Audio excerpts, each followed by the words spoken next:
গল্পের শুরুটা হয় একটি কাল্পনিক শহরকে দেখিয়ে, যেটা কিনা বিশ্বযুদ্ধের ৩০০ বছর পরের একটি কাল্পনিক শহরে অবস্থিত। সালটা হলো ২৫৬৩। দেখা যায় সে সময় যুদ্ধের ফলে সেখানকার সবকিছু ধ্বংস হয়ে গেলেও সেখানে শুধুমাত্র একটি স্পেসশিপ এখনো অক্ষত রয়েছে। আর সেই স্পেসশিপের উপরই এখন একটি পুরো শহর গড়ে উঠেছে। দেখা যায় সেই শহরের সব ময়লাগুলো একটি পাইপের সাহায্যে স্পেসশিপের নিচে ফেলে দেওয়া হয়। এরপর হঠাৎ একদিন স্পেসশিপের নিচের পৃথিবীর একটি দৃশ্য দেখা যায়, যেখানে একজন ডাক্তার উপর থেকে ফেলে দেওয়া ময়লার মধ্যে একটি রোবট খুঁজে পান। সে পরীক্ষা করলে বুঝতে পারে এটি অন্য সব রোবটদের মতো কোনো সাধারণ রোবট নয়, কারণ সেই রোবটের অর্ধেক শরীর ছিল মানুষের মতো আর বাকিটা ছিল রোবটদের মতো। এমনকি এই রোবটটি বাকি রোবটদের তুলনায় অনেক বেশি শক্তিশালী ছিল। ডাক্তার সেই রোবটটাকে সাথে করে নিজের ল্যাবে নিয়ে আসেন আর তার দক্ষতাকে কাজে লাগিয়ে রোবটটিকে মেরামত করে ফেলেন। এমনকি সে ওই রোবটটাকে একেবারে মানুষের মতো শরীর আর চেহারা দিয়ে দেয়, যা দেখে বোঝার কোনো উপায় নেই যে এটা কোনো রোবট।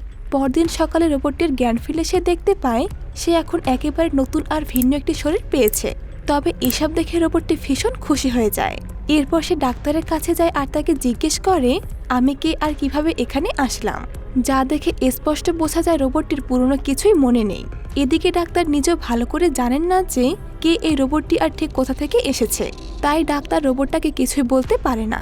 তবে ডাক্তার রোবটটাকে বলে আমি তোমার ব্যাপারে কিছু জানি না ঠিকই, তবে যখন আমি তোমাকে মলের মধ্যে খুঁজে পেয়েছিলাম তখন তোমার ব্রেন একেবারে ঠিকঠাকভাবে কাজ করছিল, সেজন্যই আমি তোমাকে মেরামত করে নতুন বডি আর চেহারা দিয়েছি।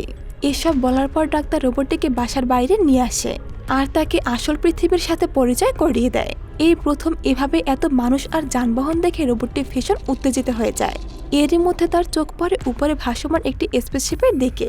সেটা দেখে সে কৌতূহলী হয়ে জিজ্ঞেস করে ওই জিনিসটা কি, ওখানে কি কোনো বাস্তব দুনিয়া আছে?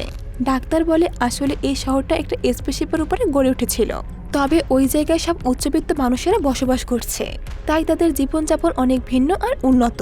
তবে আমাদের এই আসল পৃথিবীর সবাই তাদের মতো ধনী না বলে তাদেরকে কাজ করে জীবনযাপন করতে হয়। এরপর ডাক্তার রোবটটার নাম দেয় অ্যালিটা। নিজের এখন একটা নাম আছে ভেবে সে অনেক খুশি হয়। এরই মধ্যে একদিন অ্যালিটার সাথে একটি ছেলের দেখা হয়।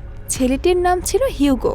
হিউগো অ্যালিটার এমন অদ্ভুত বডি দেখে তার বেশ প্রশংসা করে, কারণ তার বডি ছিল পুরো অন্যরকম আর রোবটিক, এমনকি অনেক শক্তিশালী। পাশাপাশি এর প্রথম দেখাতে তাদের দুজনের মধ্যে খুব ভালো বন্ধুত্ব হয়ে যায়। সিন কাট হয়ে পরদিন রাতের বেলা দেখা যায় সেখানে একটা মেয়ে অদ্ভুতভাবে মারা যায়। আসলে এই শহরে একজন সিরিয়াল কিলার আছে আর সে মেয়েদেরকে খুন করে বডি পার্টসগুলো অনেক টাকার বিনিময়ে বিক্রি করে। ঠিক সেই রাতেই অ্যালিটা লুকিয়ে দেখতে পায় ডাক্তার বাইরে থেকে ঘরে ঢুকছে আর তার হাতে রক্ত লেগে আছে। আর এসব দেখে অ্যালিটা সন্দেহ করে যে শহরে এই খুনগুলো হয়তো ডাক্তার নিজেই করছে। পরের সিনে দেখা যায় ডাক্তারের স্ত্রী এসেছে তার সাথে দেখা করতে। আসলে অনেক আগেই কোনো এক কারণে তারা আলাদা হয়ে গিয়েছে। সে অ্যালিটাকে দেখে বুঝে যায় ডাক্তার যে বডি আর চেহারা অ্যালিটাকে দিয়েছে সেটা তাদের নিজেদের মেয়ের ছিল। আসলে কিছুদিন আগে ডাক্তারের মেয়ে মারা গিয়েছে, তাই সে অ্যালিটাকে নিজের মেয়ের চেহারাই দিয়েছে। এরপর সিন কাট হয়ে হিউগোকে দেখা যায়। সে আলিটাকে নিয়ে এই শহরের সবচেয়ে জনপ্রিয় একটি গেম দেখাতে নিয়ে এসেছে। আলিটা প্রথম এই খেলাটি দেখলেও দেখা যায় সবাইকে হারিয়ে দিয়ে নিজের গেমটিতে জিতে যায় এবং সবাইকে চমকে দেয়। এরপর হিউগো অ্যালিটাকে নিয়ে তার একটি পছন্দের জায়গায় চলে যায়। সেটি ছিল একটি পুরনো বিল্ডিং এর ছাদ। ওই জায়গা থেকে পুরো শহরের দৃশ্য বেশ সুন্দরভাবে দেখা যেত।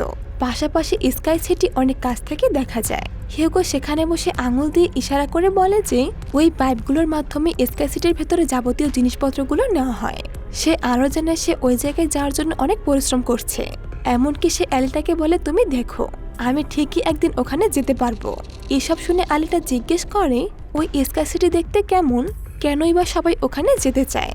এসব শুনে হিউগো অবাক হয়ে জিজ্ঞেস করে কেন ডাক্তার তোমাকে কিছু জানায়নি? সে তো তোমাকে ওই স্কাই সিটি থেকে ফেলে দেওয়া ময়লা থেকে খুঁজে পেয়েছিল, তার মানে তুমি ওখান থেকে এসেছো। কিন্তু অ্যালিটার স্মৃতিশক্তি হারিয়ে যাওয়ার কারণে তার কিছুই মনে নেই, তাই সে এই ব্যাপারে কিছুই বলতে পারে না।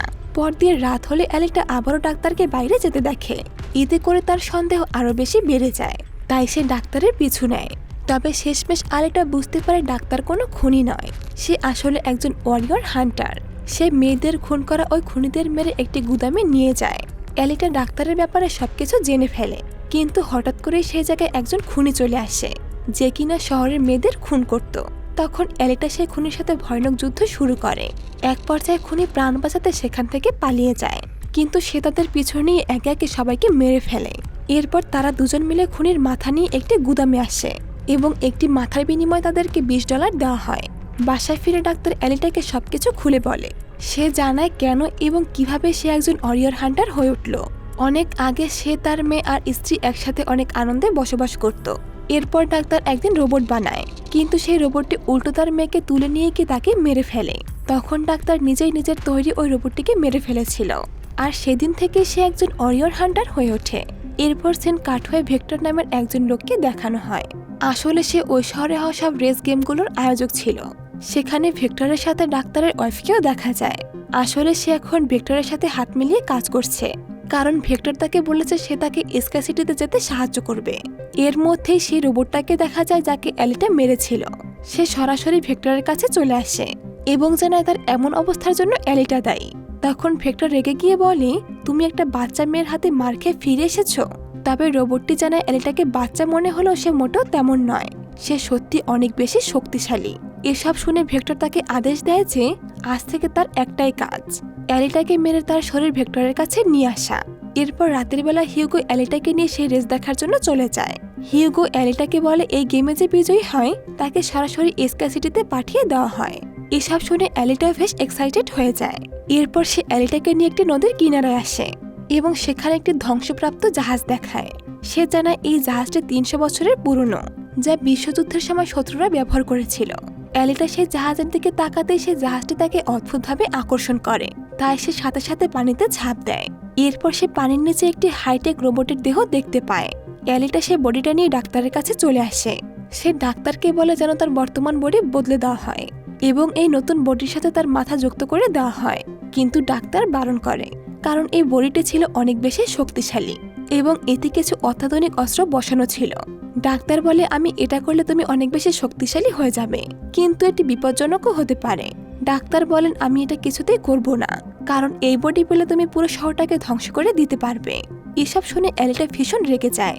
সে আবার সে গুদামে ফিরে যায় এবং সিদ্ধান্ত নেয় সে এখন থেকে একজন ওয়ারিয়র হান্টার হবে এবং এই শহরের সব খুনিদেরকে ধ্বংস করে ফেলবে। এরপর সে হিউগোর সাথে একটি ক্লাবে যায় যেখানে শহরের সব হান্টাররা ছিল। সেখানে গিয়ে সে বলে, আমাদের সবাইকে মিলে ভেক্টরের রোবটটাকে শেষ করতে হবে, কারণ সেই রোবটের সাহায্যে শহরের সব মেয়েদেরকে একে একে গায়েব করে দেওয়া হচ্ছে। এসব শুনে সেখানে থাকা একজন হান্টার এলিটাকে নিয়ে মজা করতে শুরু করে।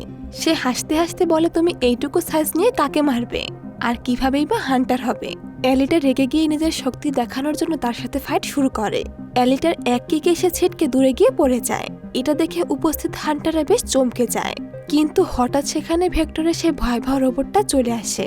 এখন তার আকার আগের চেয়ে অনেক বড় হয়ে গেছে, কারণ ডাক্তারের স্ত্রী সেই রোবটটাকে আগের চেয়ে অনেক শক্তিশালীও আপডেট বানিয়েছে। ক্লাবে ঢুকে সেই রোবটটা এলিটার উপরে হামলা করে। এলিটা পিছু না হেঁটে পাল্টা আক্রমণ চালায়। এক পর্যায়ে সেই রোবটটি নিজেকে বাঁচাতে আন্ডারগ্রাউন্ড এরিয়াতে ঢুকে পড়ে এবং এলিটাও তার পিছু নেয়। সেখানে তাদের মধ্যে এক ভয়াবহ লড়াই হয়, কিন্তু সেই রোবটটি এলিটার শরীর টুকরো টুকরো করে তাকে মেরে ফেলে। ঠিক সেই সময় ডাক্তার আর হিউগো সেখানে চলে আসে। ডাক্তার বুদ্ধি করে রোবটটির গায়ে আগুন জ্বালিয়ে দিলে সেটি প্রাণ বাঁচাতে পালিয়ে যায়। ডাক্তার এলিটার সেই টুকরো হওয়া বডি নিয়ে বাড়িতে ফিরে আসে। যেহেতু আগের বডিটি পুরো নষ্ট হয়ে গেছে, তাই ডাক্তার নিরুপায় হয়ে এলিটার মাথার সাথে সেই আগের বডিটি লাগিয়ে দেয়, যেটা এলিটা আগের দিন জাহাজ থেকে খুঁজে এনেছিল। পরদিন জ্ঞান ফিরতেই এলিটা তার নতুন বডি দেখে ভীষণ খুশি হয়ে যায়। এই বডিটি আগের চেয়ে অনেক বেশি শক্তিশালী এবং আধুনিক অস্ত্রে সজ্জিত ছিল। এরপর সে তার নতুন রূপ দেখানোর জন্য হিউগোর কাছে চলে যায়। হিউগো তার এই শক্তিশালী পরিবর্তন দেখে খুব খুশি হয়। হিউগো জানায় সে স্কাই সিটিতে যেতে চায়, কিন্তু সেখানে যেতে হলে তাকে অনেক স্কোর করতে হবে। এই স্কোরগুলো কাউকে মেরে বা ভেক্টরের রেস জিতে অর্জন করা যায়। হিউগোর কথা শুনে এলিটা আবেগপ্রবণ হয়ে পড়ে। সে নিজের ভেতর থাকা রোবটিক হার্ট বের করে হিউগোকে দিয়ে বলে, এটা তুমি নিয়ে নাও।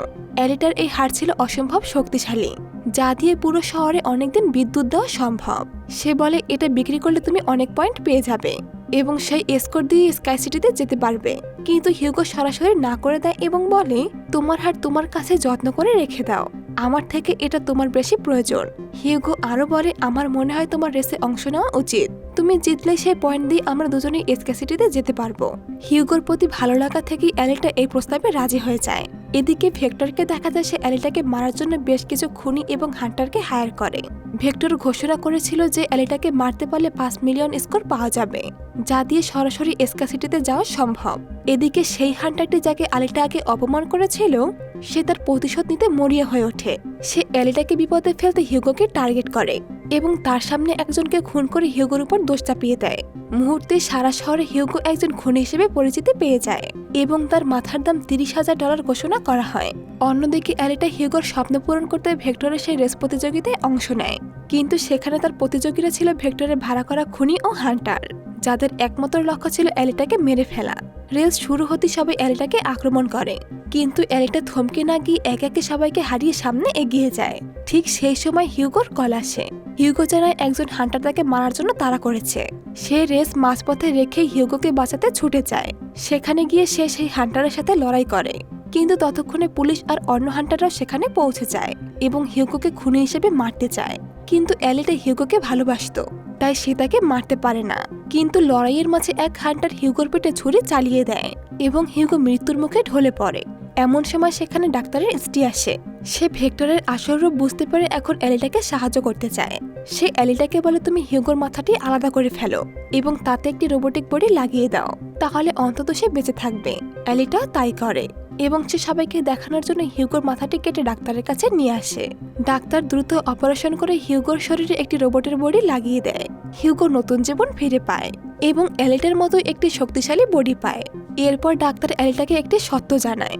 তিনি বলেন ভেক্টর সবার সাথে বিশ্বাসঘাতকতা করেছে। টাকা দিয়ে কেউ কখনো এসকা সিটিতে যেতে পারে না, সেখানে কেবল জন্মগত নাগরিকরা অথবা রেসে বিজয়ীরাই যেতে পারে। ডাক্তার আরও জানান তিনি এবং তার স্ত্রীও সে সিটিতে জন্মেছিলেন, কিন্তু মেয়ের চিকিৎসার জন্য নিচে এসে আটকা পড়ে যায়। সব শুনে এলিটা ভীষণ রেগে যায় এবং ভেক্টরকে মারার জন্য তার ল্যাবে চলে যায়। সেখানে ভেক্টরের রোবটটা এলিটাকে বাধা দেওয়ার চেষ্টা করে, কিন্তু এলিটা তার নতুন বডির শক্তিতে সবাইকে নিমেষে শেষ করে দেয়। এরপর সে সরাসরি ভেক্টরের সামনে পৌঁছায়। ঠিক তখনই সেখানে ভেক্টরের সেই বিশাল আকৃতির রোবটটি হাজির হয়, যে আগে এলিটাকে টুকরো টুকরো করেছিল। লড়াইয়ের এক পর্যায়ে রোবটটির আঘাতে এলিটা আহত হয়।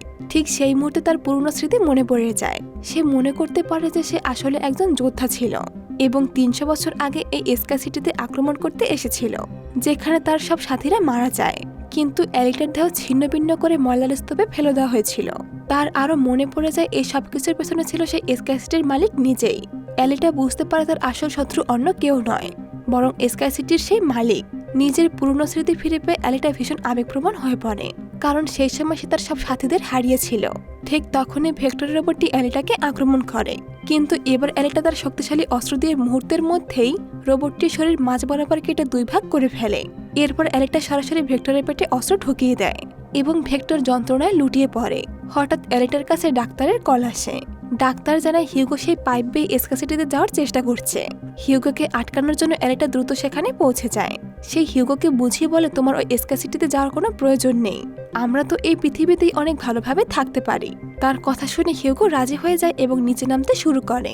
এদিকে উপরে বসে এসকা সিটির মালিক এই সবকিছু দেখছিল। সে তখনই একটি বিশেষ মরণাস্ত্র এলিটার দিকে ছুড়ে দেয়। মুহূর্তের মধ্যে সেই অস্ত্রের আঘাতে হিউগোর দেহ ছিন্নভিন্ন হয়ে যায়। এলিটা অনেক চেষ্টা করে হিউগোর হাত ধরতে পারলেও তবে তার হাত ছিঁড়ে যাওয়া সে উপর থেকে নিচে পড়ে যায়। নিজের কাছের মানুষকে হারিয়ে এলিটা ভীষণ ভেঙে পড়ে। তার ভেতরে প্রতিশোধের আগুন দাউ দাউ করে জ্বলতে থাকে। সে ঠিক করে যে কোনো মূল্যে সে ওই এসকা সিটিতে যাবে এবং ওই মালিককে নিজ হাতে শেষ করবে। এরপর এলিটা সেই রেসে অংশগ্রহণ করে এবং বিজয়ী হয়। বিজয়ী হওয়ার পর সে তার অস্ত্রটি এসকা সিটির দিকে তাক করে। সে মনে মনে বলে, আমি খুব শীঘ্রই আসছি তোমার কাছে, নিজের মৃত্যুর জন্য তৈরি থেকো। খুব তাড়াতাড়ি তুমি আমার হাতে প্রাণ হারাবে। আর এই টানটান উত্তেজনার মধ্যে এই মুভিটি এখানে শেষ হয়ে যায়। তো বন্ধুরা, কেমন লাগলো আজকের এই মুভিটি তা কমেন্ট করে জানিয়ে যেতে ভুলবেন না। আপনারা অনেকে ভিডিও দেখেন কিন্তু কমেন্ট করে জানান না। পরবর্তীতে কোন ধরনের মুভি এক্সপ্লেনেশন দেখতে চান তা কমেন্ট করে জানিয়ে যাবেন। ফিরে আসবো নতুন কোনো ভিডিও নিয়ে। খোদা হাফেজ।